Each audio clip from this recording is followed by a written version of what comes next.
Hello, everybody. Hello, and welcome to episode 12, if you can believe that, and the season finale of the Radio Gravy Show. Thank you so much for coming, and thank you to everybody who's been with us over these 12 weeks. It has been so much fun. I've been so enjoying myself. Have you girls? Yeah. Yes, absolutely. We've had some great people on, and a wonderful one to finish. Absolutely right. We are going to be speaking today to the amazing Simon Greenall. It's a bit of a coup for us to get him because he doesn't come out to play much, and so we're very, very happy that Simon is here with us. Very grateful. So for those of you who don't know, and if you didn't know, where were you the last 11 episodes? This show is a kind of talk show. We are talking about people's lives and listening to how people have evolved in their careers and throughout the course of their life. Hannah, how do people get in touch with us? Support at graveforthebrain.com if you've got a question for us, or if you've got a question for our guest or whatever. We want to hear from you, anything at all. Support at graveforthebrain.com. Absolutely. And Gina, what do we have on today's agenda?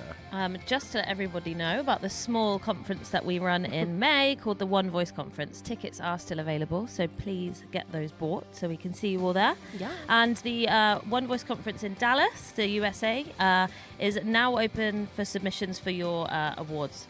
Amazing. Submissions. Yes, for just 1 week. Submissions.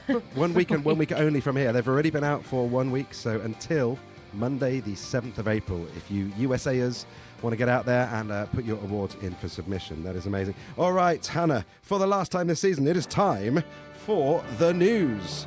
This is Hannah Ward here. She is with the news. So voice actor Clive Revill has unfortunately passed away after a battle with dementia at 94. He's most well known as being the original voice of Emperor Palpatine. Sorry guys, I don't know that much about Star Wars. Whoa, stop the show. What the hell? A bit. I have some learning to do. Okay. Star Wars Episode 5, The Emperor Strikes Back, as well as several roles in many Star Wars games, Alfred in 1992 Batman, Transformers animated series, and lots of other things. So condolences to his family and friends. Indeed. Back with more AI news. Netflix AI dubbing push raises concerns for anime voice actors. Is there someone at the door? It sounds like there's someone at the door. Special cares. Netflix is investing heavily in AI for dubbing, potentially impacting anime voice actors. They've recently posted a job offering 170,000 to 720,000 and it highlights their focus on AI-generated speech and voice cloning to streamline localization. That's a dodgy one, isn't it? Because dubbing is such a... I can't see how they would do dubbing in AI because it's so human. Yeah. And it changes so much. How on earth would you get a model that does all that kind of stuff? That doesn't make sense at all. Well, that sounds shit. To me, is what it sounds. In a nutshell. And lastly, we found a very interesting article. A voice actor loses job for being an American. So Joe, guy from California, has written an article explaining the reasons behind him losing a major client through no fault of his own. He said an international organisation that interacts with countries on every continent no longer wants money going to American individuals or industry, and no longer wants an American-sounding voice to be associated with its hope-filled endeavours. Oh. You know, we nearly got that. Nearly got the end of that. I was like, endeavours. Okay, wonderful. That's an interesting topic, though. It's a very interesting topic, actually, and on point, I suppose.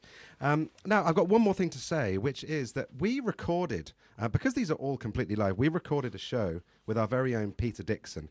And the idea, do you remember that one? The idea was that because it's live, if something went wrong, and all of a sudden our guest couldn't turn up or it dropped or whatever happened, then we could just go and play Peter's one and we would have some kind of cover for the live show. But it never went wrong. No. Touch wood. Let's make sure we can get to the end of this one. So I realised none of this is going out at all. Exactly. But it never went wrong. But it was a really, really good, fun show. And it revealed some really interesting things about Peter's life, and no spoilers there. So we're going to play that out next Thursday. Next Monday. What the hell am I talking about? Next Monday, the 7th. We're going to play that out then so that you can all see it. So it will be a pre-record, but it will be airing live at the normal time. Very lucky. That's a funny app. It is. Okay. To the meat and potatoes. Simon Greenall is an English actor, presenter and voice artist. And among his television appearances are as the Caretaker on Trapped, Richard in Lucy Sullivan is Getting Married, and as Michael the Geordie in Alan Partridge. What a show. He also voices Captain Barnacles in the Octonauts franchise. That was half of my children's and yours as well, probably. Yeah. The twins in Shaun the Sheep films, and was in Monkey Dust, The Mr. Men Show, Harry Enfield, The Last Smith & Jones, Doctor Who, and has been been in games such as Dragon Quest, Tomb Raider, Battlefield,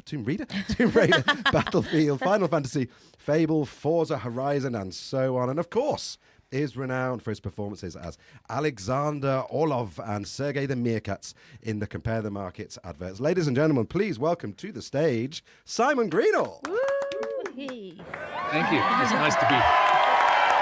We've got some seriously loud sound effects going on. Thank you, but it's nice to, at this point in your career, to be described as meat and potatoes. Thank you for that. It's the least I could do. And actually, the least I can also do is apologise for spelling your name wrong on some of our promotions that went out there. You are Mr. Simon Greenall, as opposed to Greenall, which is your actual name. So I do apologise for that. Well, you guys do the gravy, I'll do the meat and potatoes. Nice. What a great segue. You've done this before. Yeah. There you go. He's professional. Whereabouts are you today, Simon? That's why I get paid the middle bucks. Yeah, so we get paid nothing at all. Whereabouts are you at the moment, Simon? I'm at home, sitting at my recording desk, and home is in fashionable West Kensington. Oh, suits you. So Hang on. Oh, come on. It sounds posh, and it is. And they even gave you your own tube station, so that's nice, isn't it? It did, yes. All right, let us go back in time and take you back to your youth. Ooh. Down to your youth. Simon, where did you grow up? What was life like? It's 1958. You need more strings than that. Yes. How did you grow up? No, where did you grow up, and what was life like as a child back from 1958 onwards? 1958. I grew up in the Scottish Borders, north of Carlisle, middle of nowhere, really? And that comes about because my mother is Cumberland farming stock, and my father was a conscientious objector during the war. Really? And that's how they got together. That's amazing. And were you weren't raised on a farm, were you, or was it?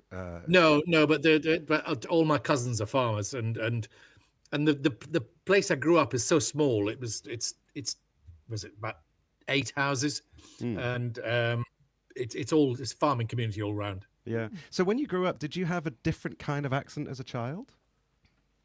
No, my mother was really strict. She was very, very strict that we had to talk properly. And I think it could be where it all started, in that I would speak with a local accent at school, and then speak what we considered to be posh at home. At home. Sort of like the Carlisle version of RP. That's where the schizophrenia started. Very good. Okay, listen, we're going to jump straight into your first track. Unusually today, for the regular people in our audience, we're not actually tying these in sequential order today. So your first track is Jimmy Durante, Make Someone Happy. How was this an impactful song on your life? Is it used in Sleepless in Seattle? It's used in a movie, isn't it? It's used in a movie that I didn't really like, apart from when this came on, and I'd never heard it before, and it just reduced me to tears. Really? It's so, yeah, and because Jimmy Durante is not a romantic figure, yeah, but it's his delivery of the song is so good, and it just encapsulates what we should all do. Yeah. I mean, have you just looked this up, girls? Yeah, it was in Sleepless in Seattle. Yeah. Okay, well, right. Let's have a listen and see if this reduces you to tears once more. Make just someone happy, and you will be happy too.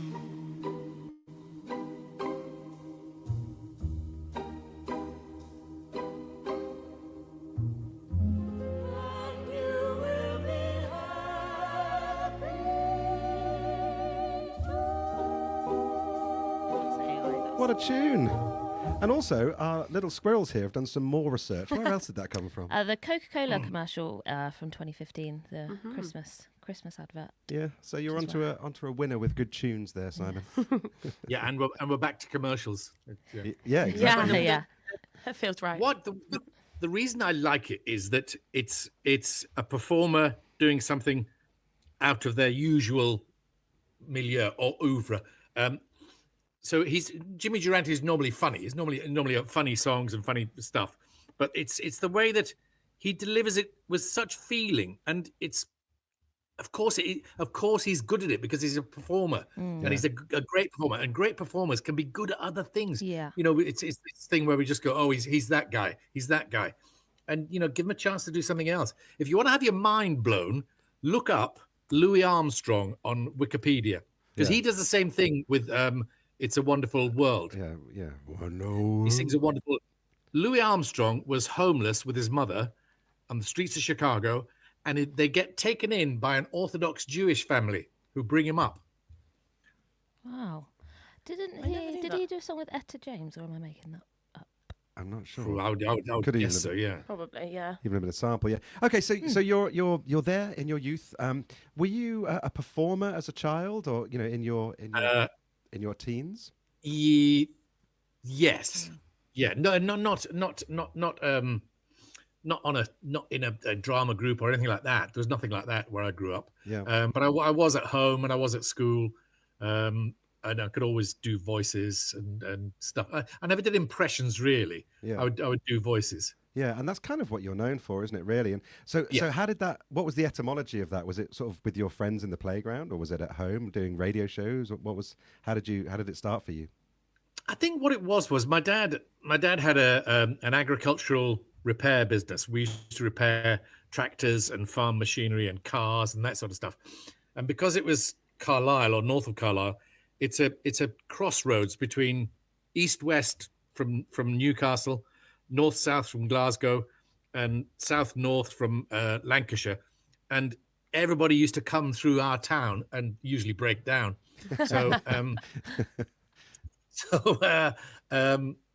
So I heard lots of voices. Also, where I grew up, it was a settlement camp for the Polish people after the war. Okay.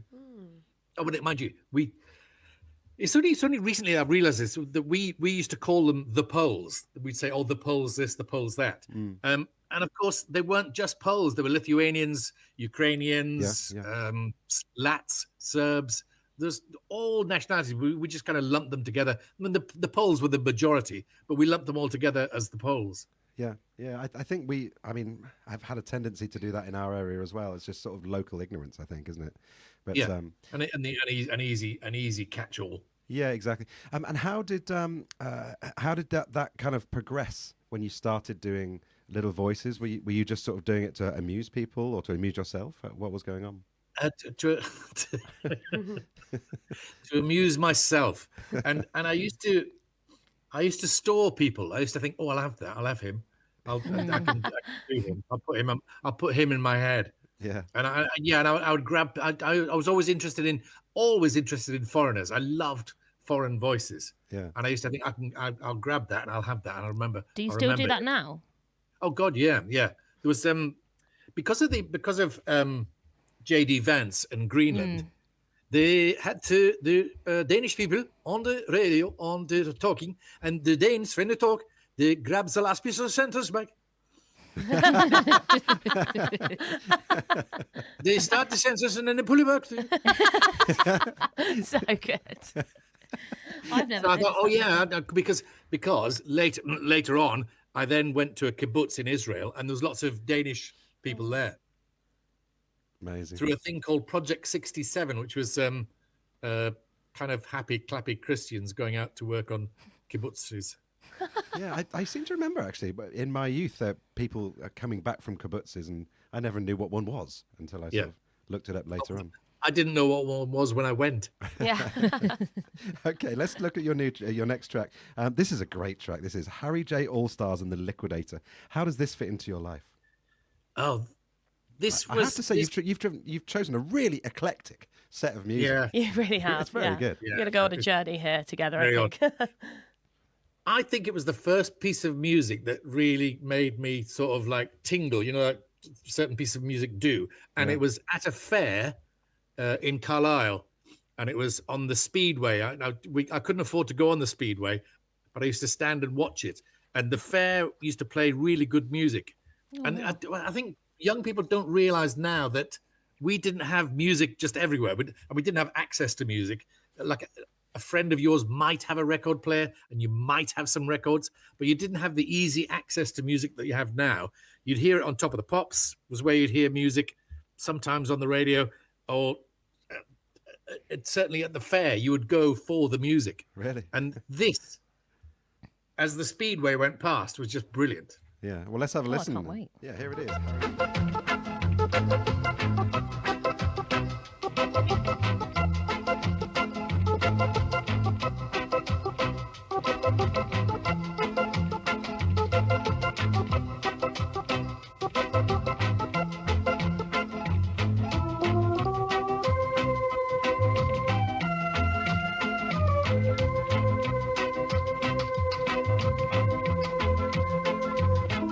Such a tune. We were just sort of like thinking to ourselves, where have we heard that before? And Gina's just looked it up. Gina, what did you find? So that was used as a popular tune for football teams to run out to. Chelsea, Wolves, West Brom. Do you have a football team? Everton. Everton. But Liquidator was also a big skinhead track. Do you know what? I That was thinking could be why I've heard it as well. Was it on like This Is England? That's where I think it was, like on the Probably, soundtrack yeah. for This Is England or something. It was a bit of a skinhead anthem. Yeah. Oh, that's so But it was cool. also used on the 7-Up adverts. You obviously like fizzy drinks because I don't just watch the adverts; I watch other stuff.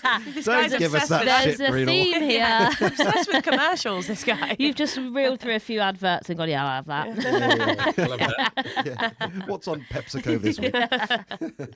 Okay, so let's move into your 20s. How did you get into the voice acting game, or did acting come first? Which was there first? Oh, it was all a mess. I did very badly at school because of my own kind of arrogance. So I left school with no qualifications. I then worked for my dad, who deliberately gave me the most dangerous jobs to do, to give me a wake up call. And I used to change. What kind of jobs? I used to change tractor tires in the fields. Oh my god! Wow. And there's a point when you're inflating a tractor tire, there's a good chance of losing your fingers if you're not quick. Really? So he gave me those kinds of jobs, so it would kind of be a bit of a wake up call. Humble you. Yeah. It was hard enough changing my BMX tire, as I recall. It didn't work because I drifted from job to job, various different jobs, and was like that close to being fired from most of them. And then I sort of. Then I kind of didn't know what the hell to do, and I wanted something to happen. And I didn't know what, I thought something was going to happen and nothing did happen. So then I went traveling on Interrail in those days. Okay. This is 1982. I went traveling on Interrail, ran out of money in Greece. As you do. Got as far as Crete and really ran out of money. And then somebody said that you could get paid for working on farms in Israel. So I got the money sent to get the fare to Israel. I went to Israel and I found out you got £15 a month. Oh wow! So that's like standard VO rates, isn't it? Yeah. Yeah. I thought I'll make my airfare back, but it took me a year and a half. So I did a year and a half, and then I thought I've got to do something. And I had always wanted to act, but because of where I came from, it wasn't a thing at all. wasn't possible. And then I heard that you could go to Manchester Polytechnic School of Theatre without any qualifications. You didn't have to have O-levels or A-levels. You had to sort of sit an acceptance exam and audition. So I did that and got in. Oh, amazing. And so that then led to presumably a qualification in drama somehow, and then you went. No, I didn't finish the course. There's a theme here. Yeah. It's shocking. It's just appalling, isn't it? Again, through arrogance, you at the end of 3 years, you're supposed to submit a piece of work, and I had a student radio show, and I wrote "Listen to my radio show." Oh God. Brilliant.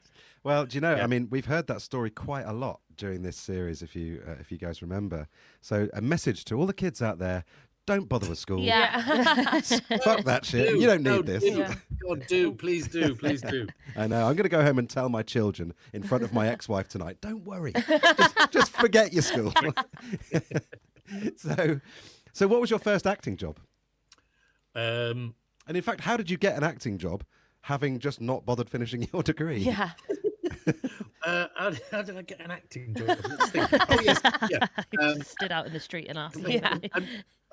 I sound like the audience. How did you get an acting job? At Manchester Poly, there was a really lovely casting director who worked at the Royal Exchange called Sophie Marshall, and she used to come and see our shows. We used to beg her, and she came to come and see our shows, and she gave me an audition at the Royal Exchange, and I got it. Oh, brilliant. So that was my first job. Was in the Merchant of Venice. Oh, really? Who did you play? There's Celerio and Solanio, Yeah. who are but they're both ice lollies. And, I wasn't the fruity one. The other guy was the fruity one. Amazing. And actually, the other guy that I played with didn't play with him. The other guy that I played. This is not a confessional show, okay? It's a good idea. The other guy that I played opposite with, he became my writing partner. Okay. Oh, wow. Wow, that's cool. Amazing. And Okay. we wrote for years and years and years. And he now is a big drama writer. He writes Unforgotten Oh, really? Oh, wow. That's cool. on ITV. Yes. Yeah. Yeah. What a great Amazing. story. Okay, listen, let's jump into your third track. This one, okay, wish me luck, is Mulatu Astatki. Maybe? And the track is called Yegele Tezeta. How's that? How does this fit into your life? Why was this an important track to you? First of all, a story about this. The group is called the Ethiopiques, and they're an Ethiopian jazz group. Okay. And the Ethiopians had jazz from when the Italians occupied them in the late 1940s, 1930s. So they adopted jazz, and then the Italians left, and they kind of evolved their own form of jazz. And in the Liquidator, there's that weird Hammond organ sound, which is achieved by a spinning A Leslie.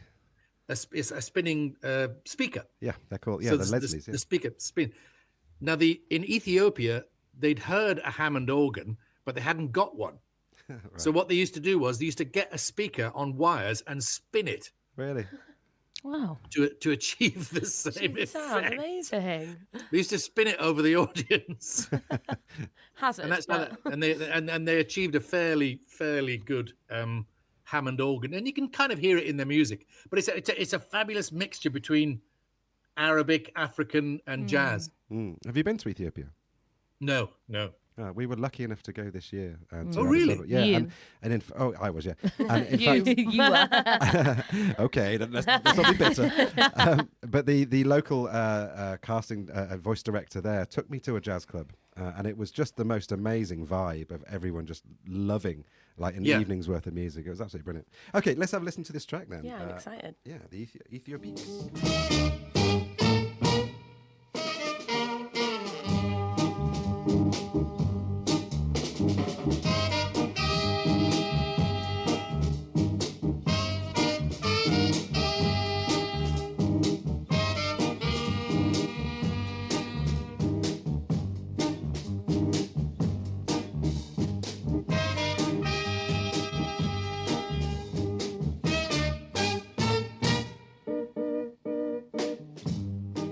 Tune. Yeah, love that. Loving that. What, did you find out any trivia?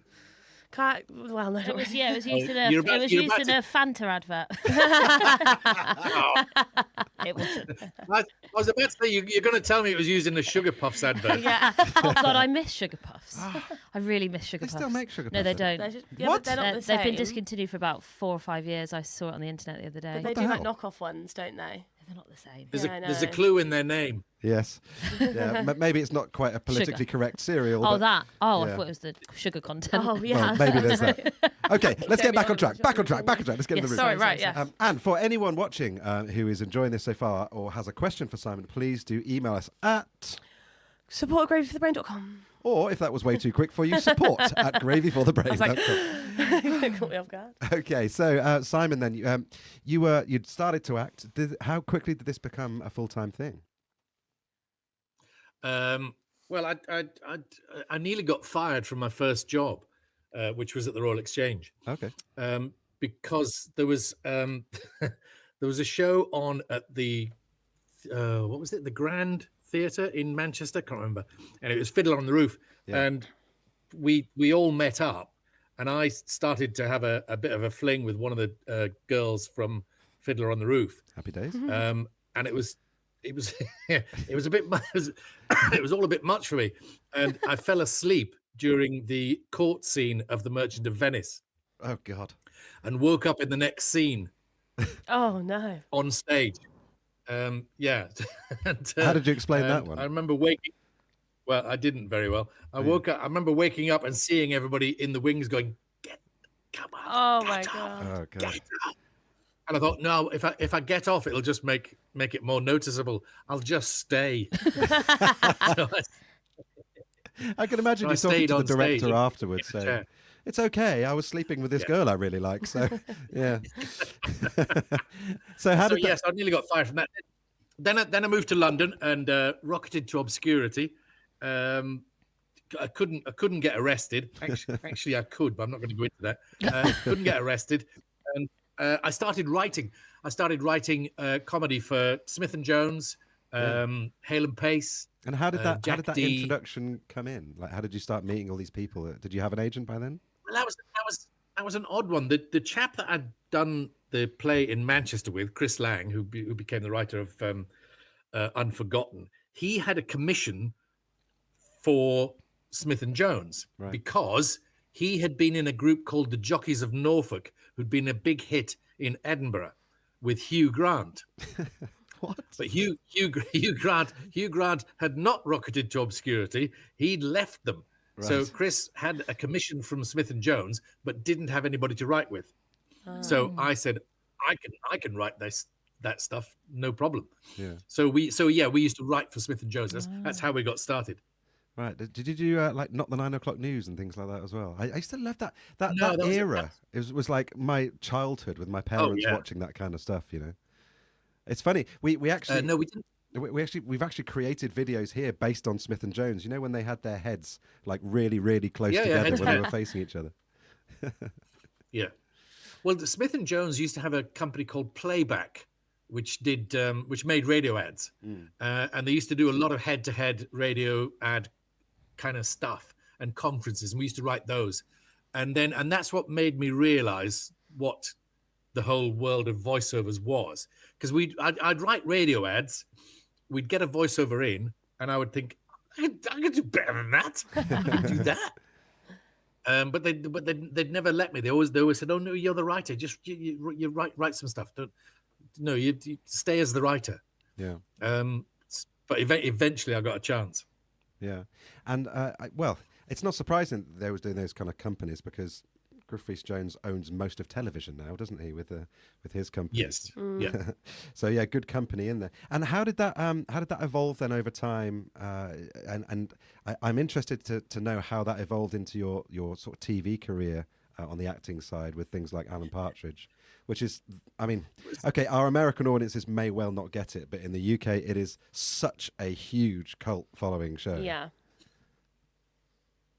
Well, what happened was, so we were writing comedy for stuff, and we also used to do entertainment TV. We used to write shows like You Bet, Surprise, Surprise.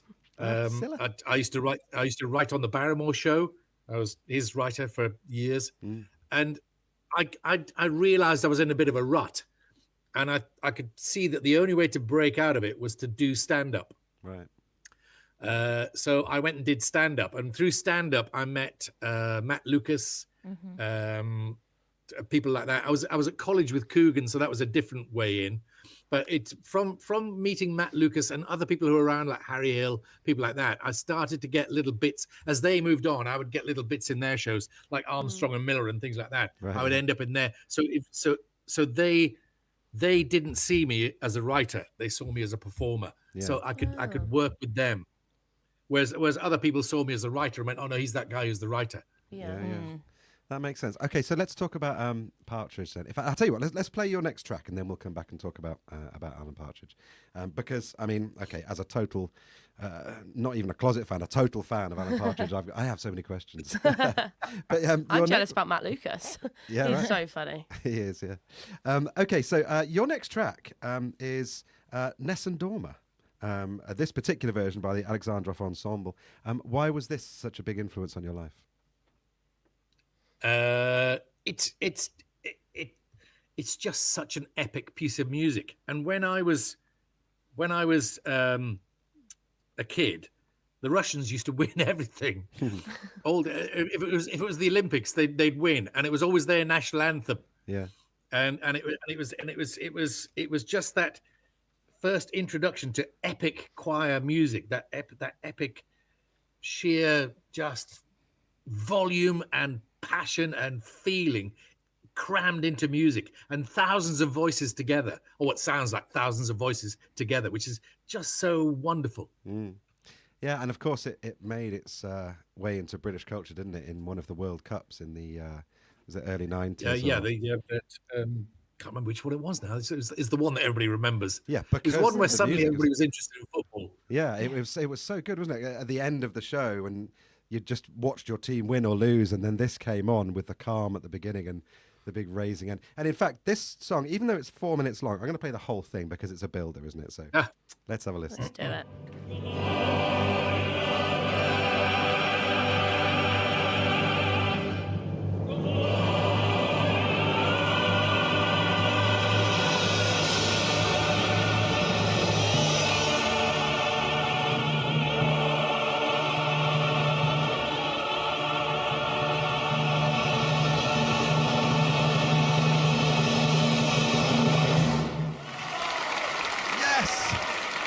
Epic. What a tune. He got there.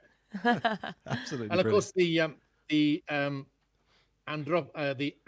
Aleksandrov ensemble are actually the Red Army Choir. Oh, really? Oh. Do you happen Yeah, to know it's who just who the tenor was in that one? It's just I don't know. Well, of course, with it being the Red Army Choir, there are no stars. Yeah. Oh, well, yeah, that would make sense, wouldn't it? Yeah. But the Red Army's a bit out of fashion at the moment, so that's the end of that. Yeah, tiny bit. Let's move on.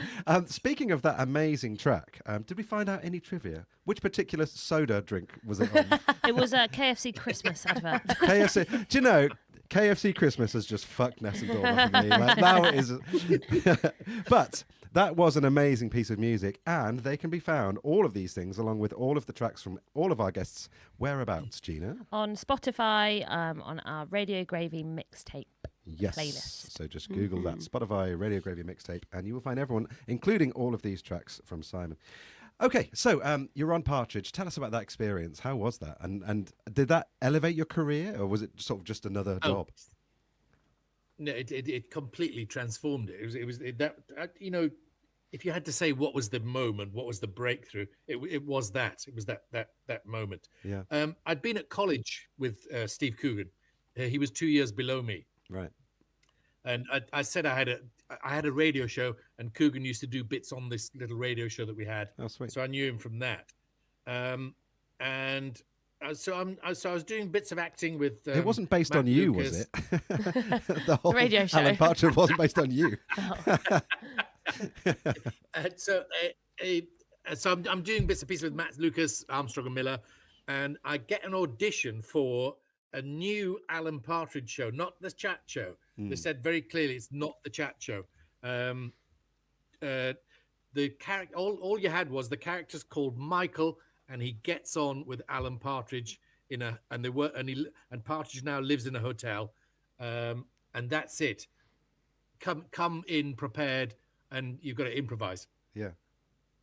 So I'd been working that morning doing a thing that I used to do on a show called Sniffer, who is a Geordie dog that you never saw.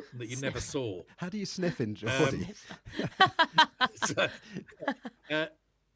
So Geordie was in my mind. I was gonna make the character from Yorkshire. So I thought I'll make him a big kind of Yorkshire ex-squaddy, and I knew that Coogan would like the ex-squaddy thing. But then that morning I'd done Geordie, so Geordie was in my mind. Coogan wasn't there at the audition. It was all filmed. Okay. It was just an assistant, and you had to do it to camera. So I did an improvisation about working in the hotel, making breakfast and making it all nice. And then everybody came and ate it, and I hated them for it. And they ruined the black pudding and stuff like that. and didn't hear any more about it. And then got the call. And Coogan actually, when we were working, he took me to one side and said, you know, I didn't say that I knew you when your tape came up. Yeah. He said, I didn't say I knew you. I just let everybody else. And Armando Iannucci said, I think this guy's got something, but we should make him so Geordie that nobody can understand it. So it was kind of Amando's kind of genius touch to make him really broad. Yeah. Well, it was it was a fabulous performance in a fabulous show, and so yeah, thank you for doing it. When was it around this time then that you got your voice agent, or did you have your voice agent before that? No, I had my voice agent already, and was working a lot because oh God, thinking about it now, I used to complain that this was getting in the way. I said, look, can I come to rehearsals like at 2:00 instead of like 10:00 in the morning? Because we mostly just hang around. I could do my other job and then come in at 2:00. Yeah. And they're like, no, this is a television show. You got to come in at 10:00. Everybody else. Oh, bloody hell. Oh God. Okay, can I have 2 hours for lunch because I can go and do something else? and nearly blew it. Yeah, but and also because it was improvised, there were great big chunks where we weren't doing anything. Yeah. And I would say to the stage manager, I say, what time do you think they'll get round to? It's not going to be till the afternoon, is it? She said, oh God, no, we're not going to get to you till the afternoon. Then I'll just clear off. Yeah. Would you disappear for a few hours? Yeah, and go and do sugar puffs. Okay. Amazing. So, sugar puffs. Yeah. All right, so listen, let's move on to your fifth track. This is Anton Karas and Anna Walks Away Alone. How does this fit into your jigsaw? Well, this will have me in tears. This is from The Third Man, one of the greatest films ever, and it's the final scene where, spoiler alert, Harry Lime is dead, and this is his girlfriend, and she is heartbroken, and she walks away, and the chap who's been after her all through the film, he stands and she walks right past him, and in the original, he went to meet her and embraced her. And then when they shot it, they said, no, let's do one where she just walks straight past him. And that's the one that's in the film. It's just brilliant. Yeah. Okay. Also, she has the best line. She has the best line in the entire film. It's where she's heartbroken about Harry Lime being dead, and Joseph Cotton is trying to win her affections. And she's an actress, and she's learning a part. And he says it in German, and she gets it wrong. And he says, "Is it a comedy? Is it?" Oh, she said. Oh, he says, "Is it a tragedy?" And she says, "No, I don't do tragedy. I only do comedy." And you think, "Oh my God!" But your life is a tragedy. It's just it's a brilliant film. Brilliant film. Okay, here it is.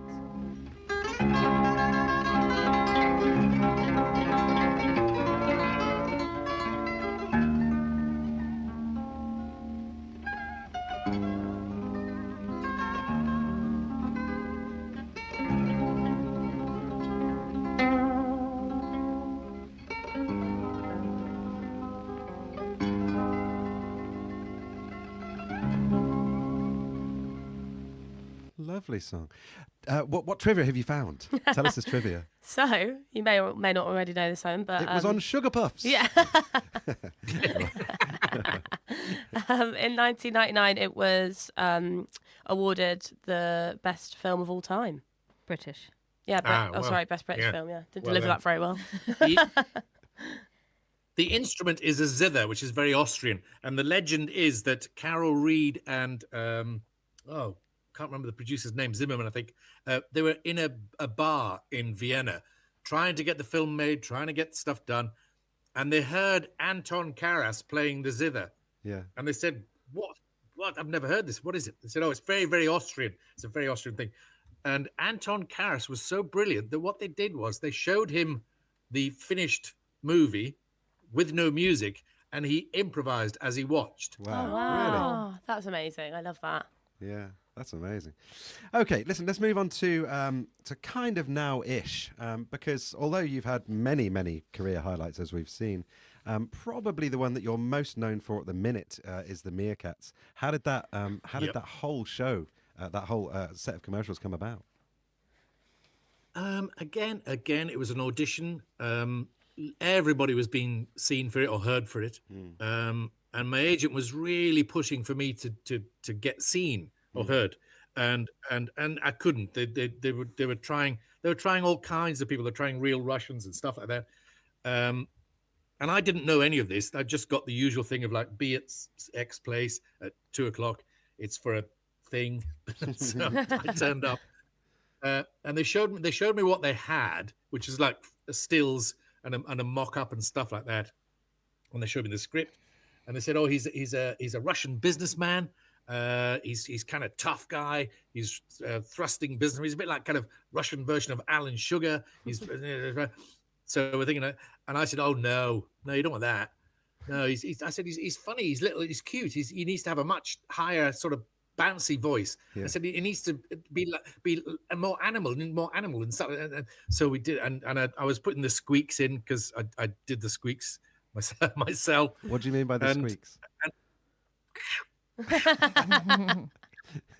So I was putting those in, and it was the animators. The animators said, "Oh, this is brilliant. This is what we want. This is he's moving around like a meerkat. He's like so that's what clings." But I could so easily have blown it by, as always in life, going, "No, I've got a better idea." I thought you were going to say from sleeping with the Sugar Puff monster. Yeah. But that initial idea does sound rubbish, actually. Yeah, like, how would that ever translate on English Yeah, it's TV? like an Arnie version of the Meerkat. It's no. a bit But it's weird, because isn't it? now we know that how much better. Now you know. Yeah. But also the legend is that they were pitching for the business for Compare the Market, and suddenly lost confidence in what they had or what they'd worked on for ages. They completely lost confidence in it, which happens in advertising, and they had a kind of an all-night session, and out of sheer desperation, somebody said, "Doesn't Market sound like Meerkat?" Wow. Is that really what happens? I've always wondered, do they just get things like this come to be? Like have mushrooms and someone just comes up with this elaborate idea and there it is. But the phrase "doesn't Market sound like Meerkat" probably came after a hic, like, "Yeah, I think it sounds like a Meerkat." So that's what they went in with. Yeah. That's what they went in with, and the creative director jumped up on the table and started to act it out in front of the client, and that's what kind of clinched it. Brilliant. I love that. But it is Amazing. funny, isn't it? How we were just talking about the character and about how, it would look so weird or sound so weird with that, with a big Russian accent or whatever. And it's testament to the fact that you got the character so right that you just couldn't now imagine it any other way. Any other way, yeah. I think that's a Thank God. Yeah. And you don't play just Aleksandr the Meerkat, do you? You play his cousin as well. I play Sergei as well. Yeah. And are there any other? Yeah, and now the schizophrenia is such that I can make them talk to each other. Oh, really? And have quite Do a it. long conversation. I played other characters earlier on. There was a couple of there was a muskrat which I played, and there were some other characters that I played earlier on. But now it's just those two. There's an Australian guy. An Australian comedian plays the wombat. Oh, right. Okay. The new wombat. Yeah. Yeah. So maybe are we allowed to interview Aleksandr, or is that a no-go? I'm afraid not. Let's because this, during lockdown, everybody was doing cameo. Yeah. And people were saying to me, "Oh man, you got to do cameo. You got to do cameo. Got to do cameo." I said, I don't own any of the characters. None of the characters are mine. I can't do any of them. I'll be I'll be out of a job and I'll be sued. Yes, so no, none of them are mine. So I can't do them. Oh well, never But mind. you like living on the You know, edge and like nearly losing your jobs, I thought. That's right. Hang on. Let's just say that I have learned something eventually. I've learned now to not be an idiot and go, oh yeah, I'll do that. We got a squeak. I do. Yeah, fair enough. We did get the squeak. We'll let you off. I do. For kids, I do. I'll do a Captain Barnacles birthday or a message. Oh yeah. Well, these two are kids. Yeah. Do you want to do? one for Hey. them? Gina's the size of a kid. Attention. Calling all Octonauts. Calling all Octonauts. This is Captain Barnacles. All Octonauts stand by for a very important message. Today, we're saying happy birthday to X and X. Yeah, I do those. That's giving me Amazing. Actually, flashbacks to there's lockdown. one chap. Yeah. There's one chap that sent me an email to my agent saying, "Could you do a message for my son?" And it wasn't a birthday message. It was a sort of his son wasn't doing very well at school. He was getting bullied, Yeah. Oh. and he said, "I think if Captain Barnacles would just send him a message about trying hard at school and not to bother about other people." And so I said, "Yeah, I'll do that. All right, I'll do it." So I did this kind of inspirational message for this kid, sent it off. Months later, the dad wrote back and said, "This has made a world of difference to wow. my son. lovely. He skips to school now. He's a confident boy. He's really, really happy. He's I can't thank you enough." And he said, I'm actually an ophthalmic optician. If you ever want to have your eyes tested." Yeah, nice little freebie. And then he said, if you ever want to have your eyes tested, because there are lots of things we can diagnose from testing your eyes, like various cancers and brain tumors. Bloody hell. Oh, yeah, cheers. Yeah. Cheery, innit? Yeah, that started off really sweet. Sometimes that's all people have to offer. Yeah, ended up in a Yeah. plug for his own business. Oh, Yeah, well. you know, he's giving what he can, you know. That's what he's got to offer. Let's move on to your sixth track then. This is Q Sakamoto and Sukiyaki. How does this fit into the grand picture of Simon Greenall's life? This is a childhood memory. I can't remember when the Tokyo Olympics were, but there was sometime in the early 60s. And because of the time difference, the Tokyo Olympics were on television in the daytime, which had never, ever, ever happened. That television was in the day. Because television used to start about 4 o'clock, 5 o'clock with Children's Hour and then go into the news and stuff like that. And the idea that there was television in the day was so exciting. And also it was Japan. It was a place that we didn't know anything about. And this music track, this is the only Japanese language pop song to make it into the British charts. Really? I think it got to number 5 or something. Wow. Amazing. All right, let's have a listen. Jonathan No, go on. What were you going to say? Jonathan Ross is a huge fan of this song, and he's a real kind of nerd about this song and this artist. Okay. All right, let's have a listen. 上を向いて歩こ